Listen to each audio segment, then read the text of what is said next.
normally do this. I don't usually talk about pop culture or the music industry. I damn sure don't talk about unknown rappers that most people have never heard of. But I decided to make an exception with this one. And the reason I am sharing this with you guys, it has less to do with the rapper and more to do with the reaction from the crowd. As you guys know, I like rap music. I grew up listening to it. And I'm not talking about the garbage that they classify as rap music today. I'm not talking about Meg Stallion, the female rapper who refers to herself as a male horse. I'm not talking about Lil Baby or Da Baby or whatever infantile name that he calls himself. Most of the so-called prominent rappers today, they would have never made it 20 years ago. And to be honest with you, most of the prominent rappers from 15 or 20 years ago that I grew up listening to, they would never make it today. Why? Because they're far too offensive. Why are they rapping about garden tools? That hoe never hurt anyone. Why are they constantly rapping so aggressively? This toxic masculinity is too much for me to handle. Oh my God. Oh.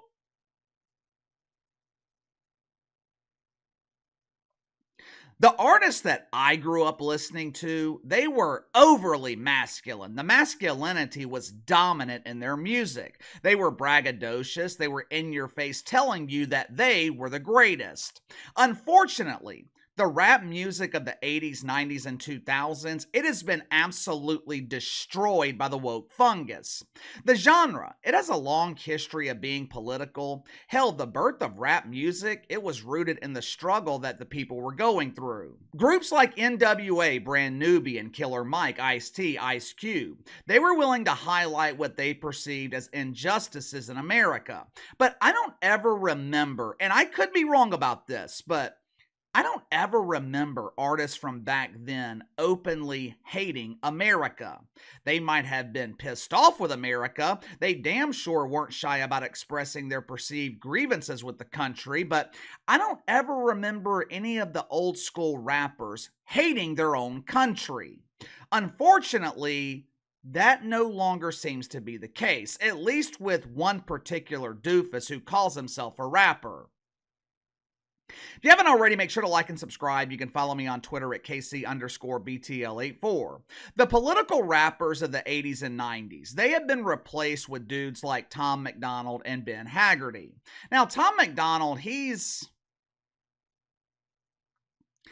Tom MacDonald is your grandmother's favorite rapper. Most people under the age of 40, they're not riding down the street bumping the latest single from Tom MacDonald. While I might agree with his message, and I respect Tom MacDonald for his willingness to call out the bullshit, and I damn sure respect him for all that he's done for our military, but his music, it's just not my style. I still support him, but after I listen to a Tom MacDonald song once, I can't ever listen to it again. He just doesn't make timeless music. He doesn't make music that you can listen to repeatedly, which is fine. That's fine. He's got millions of fans who enjoy what he does. His music is definitely a hell of a lot better than the music produced by Ben Haggerty. Well, KC, who in the hell is Ben Haggerty? That sounds like the name of my high school principal. Yeah, or it sounds like the name of one of those ambulance chasers who call themselves lawyers. Have you been involved in an accident? Were you riding your bike and found yourself exposed to those dangerous chemicals that escape the muffler of those gross gas-powered vehicles? If so, contact Haggerty and Haggerty. Our lawyers are experts at suing people for no reason. We will secure you a settlement that guarantees you will never have to apply for woke welfare again. You know, I guess it's unfair of me to refer to him as Ben Haggerty, which is his government name. Perhaps you recognize him by his stage name, Macklemore or Macklemore. Who cares? It doesn't matter what his name is. Well, KC, I've never heard of Macklemore either. Yeah, I don't think you're alone. I would refer to Macklemore as a washed-up rapper, but that would insinuate that he was once on top for a sustained period of time. Maybe a better description for Macklemore would be huge embarrassing failure. Since I follow the genre, I have heard of Macklemore before. I wouldn't say that I'm all that familiar with his music, but what little music I have heard from him, I can only describe it as garbage. It's absolutely terrible. But his music, that's irrelevant because Macklemore, he is actually more known for being a vocal critic of Donald Trump. He also chooses to identify as a proud deacon at Woke United Methodist. 2012. He releases a song titled Same Love. It was basically a letter of support to the G's and LGBT, and to his credit, the song resonated with people because it sold over 2 million copies. Pretty good. July of 2016, he was featured on a song called FDT. Now, you can use your imagination to figure out what FDT means. I'll give you a little hint. Maybe it's something that Ben dreams about doing if he were to ever meet the Orange Man. January of 2021, Ben wanted to celebrate the inauguration of our former fearless leader, Johnny B. Biden. Well, Casey, did he write a classic song about Johnny B? No, his symptoms of OMB, Orange Man bad, they would not allow him to do that. Instead, he wrote another song about the object of his obsession. Macklemore wrote a song titled Trump's Over Freestyle. Now, for those that don't know, a freestyle, it is supposed to be a verse that comes straight from the top of your head. In the past, being able to freestyle, it was almost a requirement if you wanted to be taken seriously as a rapper. Nowadays, these modern rappers, they memorize pre-written verses and they call it a freestyle, which is exactly what Ben Haggerty did in his song dedicated to the Trumper 3 years ago. Last year, Macklemore released his third studio album. It was his first release since 2017 when he released something called Gemini. He spent 6 years brainstorming, trying to come up with a creative title for his big release. 6 years of thinking, 6 years of contemplating, and what did he come up with? He named his third studio album Ben.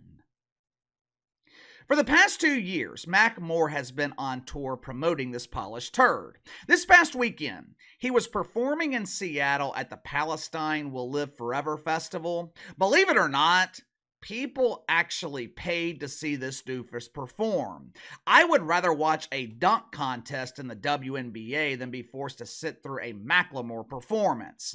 But being the generous guy that he is, Ben Haggerty, he was not keeping all the money to himself. He was donating the proceeds to the United Nations Relief and Works Agency.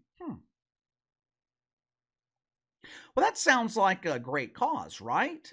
I mean, what a generous guy. He organized a concert where he performed shitty music, and the people who were dumb enough to pay to listen to live garbage, they could take solace in the fact that they were sacrificing their time and their money for a good cause. But there's just one problem, one tiny problem. According to Fox News, this agency that Macklemore is supporting, they have very strong ties to Hamas. Now, last I checked, Hamas was designated as a terrorist group by the federal government. So I guess that means that Ben Haggerty was raising money for Hamas or to support Hamas? During this festival of woke love, Macklemore, he took a break from performing horrendous music to express to the crowd how he feels about the country that gave him the opportunity to become a millionaire. If anyone should appreciate being born and living here in America, it should be Macklemore. Here is a dude with minimal talent who found a way to resonate with an audience, and he turned that relationship with his audience into millions of dollars. I mean, that's the American dream, right? You would think that Macklemore would appreciate the country that gave him the opportunity to become a success.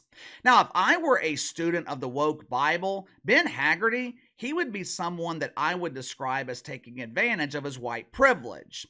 Instead of Macklemore appreciating America, the country that gave him the opportunity to say whatever the hell he wants, he appears to have a strong hatred for it. But like I said earlier, it's not what Macklemore said that's alarming. It's the reaction to what he said from the people in the crowd.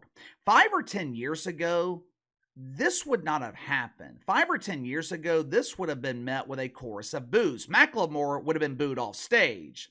Unfortunately, that is no longer the case. Watch for yourself. Straight up, say it.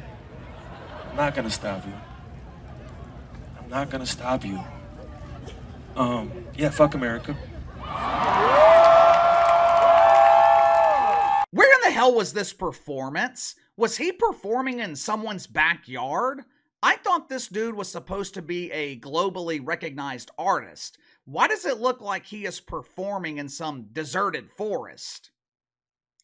I don't know what his problem is with America, but I'm assuming that Macklemore is upset because America is supporting Israel, which is strange because this choice, it should not be controversial. This choice, it should be easy for everyone to make. On one side, you've got Israel, an ally. On the other side, you have Hamas. Doesn't seem like a tough choice to make to me, but what the hell do I know? I'm not a washed up rapper who never made it. Look, I know this performance was in Seattle. I know Seattle's proud to be a woke city, but things were not always like this. The country's always been divided somewhat politically. There have always been disagreements on abortion or taxes or how to handle the economy. But I don't ever remember the country being as divided as it is today. I don't ever remember the country being divided on issues like Hamas. The country's no longer just divided politically. It now seems like it's divided fundamentally. Now seems to be divided on values. I don't know if that's sustainable. I hope it is, but I don't know. You tell me. Also, what do you think about Macklemore and his message to America? He says, fuck America, and the crowd in Seattle erupts and supports him. Wasn't always like this, but, sound off in the comments below. Like, subscribe, share the video. Appreciate your support. Best way to contact me is by email at btlkc84@gmail.com, and I'll see you guys tomorrow.